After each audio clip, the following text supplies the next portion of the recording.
Assalamu alaikum wa rahmatullahi wa barakatuh. Chers élèves, aujourd'hui nous allons parler de la diagénèse. Bien sûr, la diagénèse en arabe, c'est at-tasakhur. C'est la transformation des produits de l'érosion sédimentée en roche. Donc la diagénèse, c'est la dernière étape du cycle sédimentaire. Dans cette leçon, nous allons voir qu'il y a deux types de diagénèse. La diagénèse par compaction et la diagénèse par cimentation. On va voir la définition et la signification de chaque terme après. Commençons par la diagénèse par compaction. Mais tout d'abord, un petit rappel. Au primaire, vous avez vu que les corps solides se divisent en deux, des solides qui sont compacts, أجسام صلبة متراصة, et des solides qui ne sont pas compacts, أجسام صلبة غير متراصة.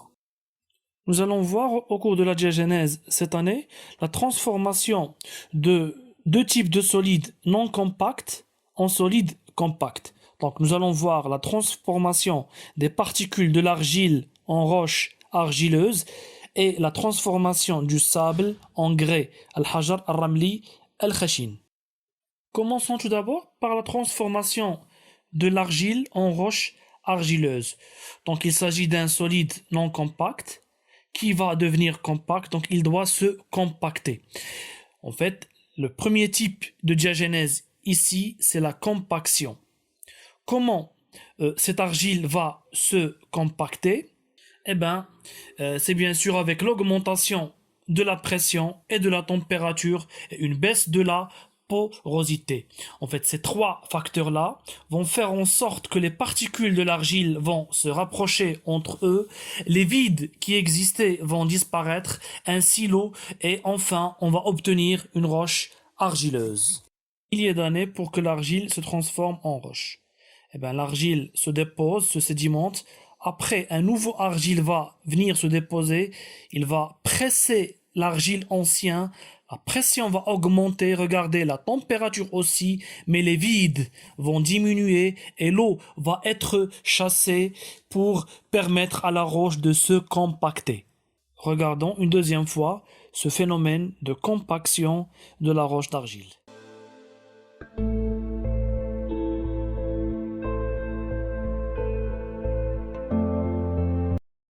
On passe maintenant au deuxième type de la diagénèse, c'est la diagénèse par cimentation.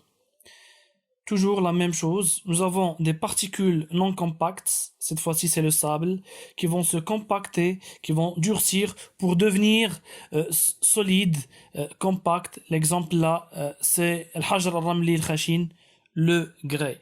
Mais cette fois-ci, il n'y aura pas le phénomène de compaction, nous aurons la cimentation. Dans le mot cimentation, il y a ciment. Al-isment.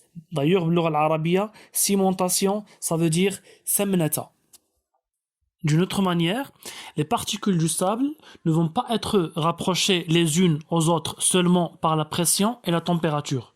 Il y aura un facteur de plus, il y aura un ciment, une sorte de colle qui va les coller les unes aux autres. Mais la question qui se pose, d'où vient ce ciment? En fait, sous l'effet des pluies acides, les éléments minéraux contenus dans le sable comme le calcaire vont se dissoudre.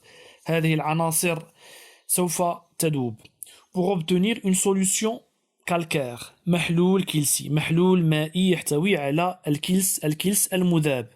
Mais là, encore une fois, le soleil va venir et sous l'effet de la chaleur, l'eau va s'évaporer et nous aurons formation des évaporites. Rappelez-vous, سيرجع الكلس إلى حالته الصلبة. Le calcaire va redevenir solide et il va former une sorte de ciment. سوف يكون نوعا من الإسمنت qui va rejoindre, qui va coller les particules du sable les unes aux autres. Observez bien, chers élèves, il y a une sorte de similitude entre le sable et l'argile. هنالك تشابه بين الرمل وبين الطين. Nous avons les particules du sable ici qui sont espacées et entre lesquelles se trouvent des pores. سميناها المرة السابقة مسام et ces pores sont remplis d'eau.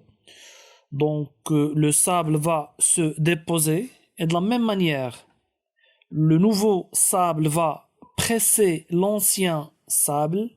Il y aura une augmentation de pression et de température. L'eau va s'évaporer, les vides vont disparaître, mais là, la seule différence, c'est que le calcaire qui était dissous dans cette eau-là, parce que le sable, il est riche en calcaire, en fait, ce calcaire qui était dissous va redevenir solide. Vous voyez ces particules jaunes-là, elles représentent le calcaire.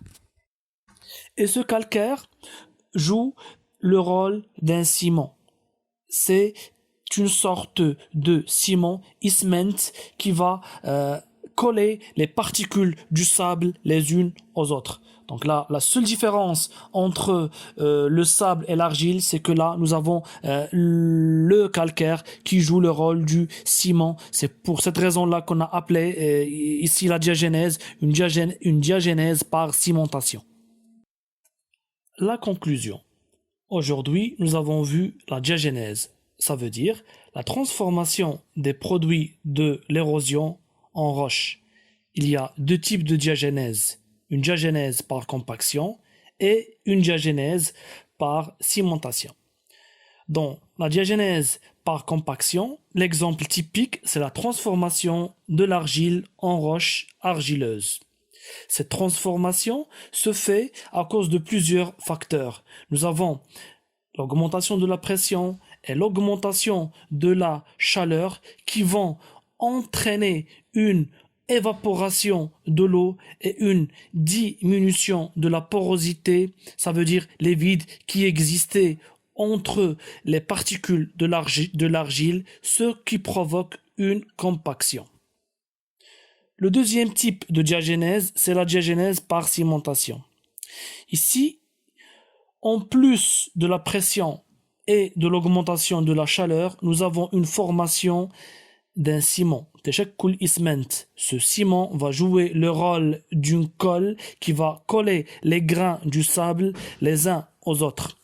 Ce ciment, c'est le calcaire. Donc, ça sera tout pour aujourd'hui. Il me reste qu'à vous remercier et vous souhaiter une bonne chance. Bon courage pour tout le monde.